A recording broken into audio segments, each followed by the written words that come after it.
সুনামগঞ্জের জাদুকাটা নদীর উপর নির্মাণাধীন সেতুর গার্ডার একাধিকবার ভেঙে পড়ায় কাজ শেষ হওয়া নিয়ে অনিশ্চয়তা দেখা দিয়েছে। এলজিইডির কর্মকর্তারা ঝড়ে গার্ডার পড়ে যাওয়ার কথা জানান। তবে স্থানীয়দের অভিযোগ, ব্রিজের নিচ থেকে ড্রেজার দিয়ে বালু উত্তোলনের কারণেই ভেঙে পড়েছে গার্ডার।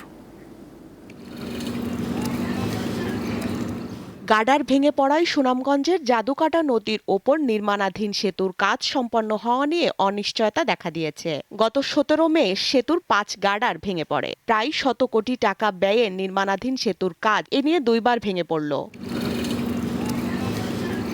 এছাড়াও সেতুর নির্মাণ কাজ শুরুর পর থেকে ঠিকাদারি প্রতিষ্ঠান দফায় দফায় সময় বাড়িয়েও কাজ শেষ করতে পারেনি। স্থানীয়দের অভিযোগ, সেতু নির্মাণে নিম্নমানের উপকরণ ব্যবহার ও কাজে অবহেলা রয়েছে। এছাড়া জেলায় আরও 2টি সেতুর কাজ অসমাপ্ত রেখে পালিয়ে গেছে ঠিকাদার। 30 মাসের ব্রিজ 8 বছর ওভার হয়ে গেছে, এখন ব্রিজ হয় না। বর্ষাকালে এরা কাজ শুরু করে, আবার দেখা গেল আবার থেমে গেল। কাজের মান যদি দুর্বল না হইতো তেউতে গাটার এগুলো ভাঙ্গা ফরার কথা না। একটা গাটার 127 টন ওজন, কেন ভাঙবে? আরও পড়ার সম্ভাবনা খুব বেশি আছে। এতে আমরা যদি পড়াশোনা যদি দৃষ্টি না রাখে তাহলে কিন্তু আমরা বেশি ক্ষতি হবে। সুনামগঞ্জের এলজিইডির নির্বাহী প্রকৌশলী জানান, পুনরায় দরপত্র আহ্বান করে বাকি কাজ শেষ করার প্রক্রিয়া চলছে। এখন আমরা নতুন করে এস্টিমেট তৈরি করতেছি 5টা গার্ডার অ্যাড করে।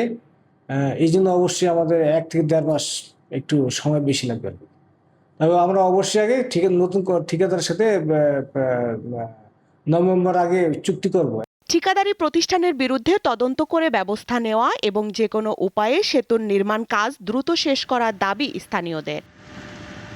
স্বস্তিকা সিংহ, দীপ্ত, বার্তা কক্ষ।